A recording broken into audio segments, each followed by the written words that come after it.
అందరికీ నమస్కారం అండి. నేను మీ డాక్టర్ శ్రీనివాసులు, ఎంఏ జ్యోతిష్యం, శ్రీనివాస వాస్తు జ్యోతిష్య నిలయం యూట్యూబ్ ఛానల్ ప్రేక్షకులందరికీ నమస్కారం. మనం ఈరోజు ఇంతవరకు మనము ఎంఏ జ్యోతిష్యం ఫస్ట్ ఇయర్ పేపర్ 4 దాంట్లో చాప్టర్ 3 పేపర్ 4 అనేది వాస్తు, చాప్టర్ 3 అంటే షోడశ భూలక్షణం అంటే దాని 16 విధాన భూములు.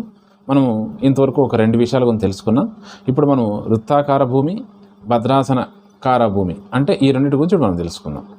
అంటే ఇలాంటి స్థలాలు, ఇలాంటి ఆకారాల్లో గృహాలు నిర్మిస్తే దానివల్ల మనకి ఎలా ఉంటుంది అని మనకి శాస్త్ర ప్రమాణం ఉంది. అదనమాట వాస్తు అనేది ఒక మెజర్మెంట్. ఎగ్జాంపుల్, ఇది ఒక వృత్తాకారం, ఒక మెజర్మెంట్ వేసుకున్నాం అనుకోండి, 100% ఆ యొక్క వృత్తానికి ఎటువంటి క్లారిఫికేషన్స్ రావు, ఎందుకంటే అది వృత్తం రౌండ్ వస్తుంది కాబట్టి.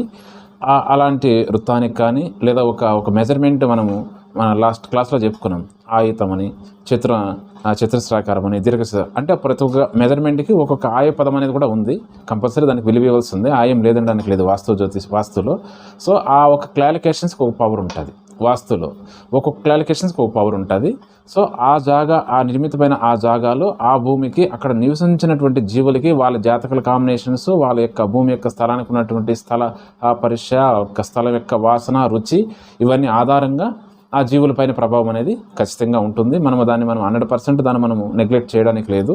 సో మనం ఈరోజు వచ్చేసిందా వృత్తాకార భూమి అంటే దాని ఈ విధంగా ఉండడం వల్ల ఎలా ఉంటుంది. వృత్తాకార స్థలం అంటే రౌండ్గా ఉన్న స్థలాన్ని మనము వృత్తాకార స్థలం అని అంటాం.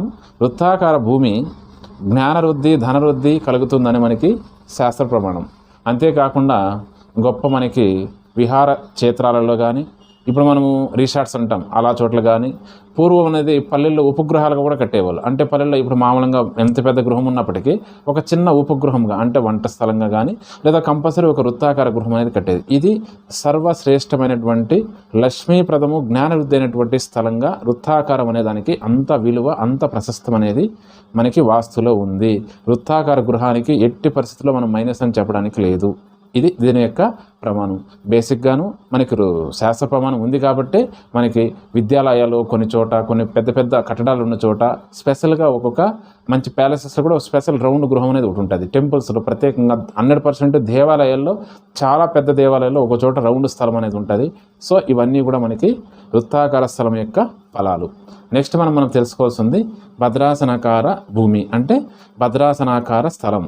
ఇది పైన కింద 2 కొనలు మాత్రం సమానంగా ఉంటాయి. ఇది మధ్యలో ఇలా వంపు తిరిగి ఉంటుంది. సో ఈ స్థలం కూడా మనకి శాస్త్ర ప్రమాణంలో అభివృద్ధి పదమే అని మనకి చెప్పింది. సుఖ సౌఖ్యదారుద్దిశ్చ భద్రాసనం భవేత్ అని మనకి శాస్త్రం చెప్పింది.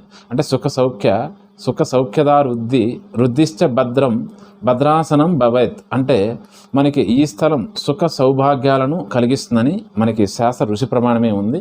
సో ఈ స్థలం కూడా మనకి ఇప్పుడు మనం చెప్తా ఉండే ప్రతి వీడియో కానీ, వాస్తు అంశం కానీ, లేదా జ్యోతిష్య విషయాలు కానీ నా కల్పితాలు కాదు, వేరే ఒకరి కల్పితాలు కాదు.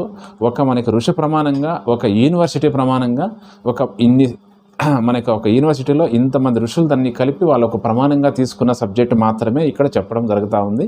కేవలం మనకు మూలమైనటువంటి ఒరిజినల్ ప్రమాణమే కానీ నా కల్పితమో ఇంకోరు కల్పితమో కాదు. అది మనం గుర్తుపెట్టుకోవాలి. ఇది 100% ప్రమాణకమైనది. ఒక్కొక్క విధంగా చెప్పుకోవచ్చు, అది వాళ్ళ వ్యక్తిగతం, అది మనకి ఇబ్బంది లేదు. సో ఇది అసలైన ప్రధానము. ఇది అందరూ తెలుసుకోవాలనే ఉద్దేశంగానే మనం ఇది చేయడం కానీ, జ్యోతిష్యం కానీ, వాస్తు కానీ, వేరే ఇక్కడ ఎవరు ధనాన్ని ఆశించి కానీ వేరే ఉద్దేశంగా ఏం లేదు. సో అందరూ తెలుసుకోవాల్సిందే. వృత్తాకార స్థలానికి ఇంత ప్రామాణికత ఉంది అని మనం తెలుసుకోవాలి. ఇది భద్రాసనాకార స్థలానికి కూడా ఇది కూడా గొప్పదైనటువంటి అవి మనము ఇప్పటికీ ఇది 3వది, ఇది 4వది. సో ఇంకా నెక్స్ట్ రాబోయే క్లాసెస్లో మనము ఇంకా 16 విధాలైన దాంట్లో ఇప్పుడు 4 అయినాయి కదా, మిగిలిన ఆకారాల గురించి అది శుభమా అశుభమని మనం నెక్స్ట్ క్లాస్లో తెలుసుకుందాం. అందరికీ నమస్కారం. స్వస్తి.